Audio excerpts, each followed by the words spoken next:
નમસ્કાર દર્શક મિત્રો, આપ જોઈ રહ્યા છો ટીવી ન્યૂઝ ગુજરાતી. હવે જોઈએ અગત્યના સમાચાર. 1.59 કરોડની છેતરપિંડી આચરનાર પિતા પુત્રની ધરપકડ. જૂનાગઢ યાર્ડમાં 60 વેપારીઓ પાસેથી દાણા ખરીદી બંનેએ હાથોચા કર્યા. બંને આરોપી અલગ અલગ બે પેઢી ચલાવતા. જૂનાગઢના દોલતપરા માર્કેટિંગ યાર્ડમાં એક મોટા કૌભાંડનો પર્દાફાશ થયો છે. રૂપાલી ટ્રેડર્સ અને રિદ્ધિ સિદ્ધિ એન્ટરપ્રાઇઝ નામની પેઢી ચલાવતા પિતા પુત્રે 60 વેપારીઓને કમિશન એજન્ટો પાસેથી કરોડ રૂપિયાના ધાણા ખરીદીને નાણાં ચૂકવ્યા વગર છેતરપિંડી આચરી છે. આ મામલે એ ડિવિઝન પોલીસ સ્ટેશનમાં ફરિયાદ નોંધાયા બાદ પોલીસે તાત્કાલિક કાર્યવાહી કરી આરોપી પિતા પુત્રની ધરપકડ કરી છે.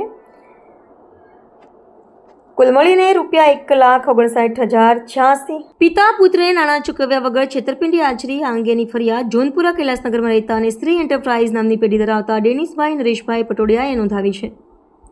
તેમની ફરિયાદ મુજબ આરોપી મનસુખભાઈ દેવસીભાઈ બોરડ અને તેમનો પુત્ર જસ્મીન બોરડે નાણાં ચૂકવીને તેનો વિશ્વાસ આપી 13 એપ્રિલ 2025 થી 21 એપ્રિલ 2025 દરમિયાન તેમની પેઢી પાસેથી ₹1,87,202 ના ધાણા ખરીદ્યા હતા. આ ઉપરાંત તેમણે અન્ય 59 કમિશન એજન્ટોને વેપારીઓ પાસેથી પણ ₹1,39,09,662 ના ધાણાની ખરીદી કરી હતી. આમ કુલ મળીને ₹1,59,86,824ની રકમ કોઈપણ વેપારી કે એજન્ટને ચૂકવ્યા વગર પિતા પુત્રે છેતરપિંડી અને વિશ્વાસઘાત કર્યો હતો.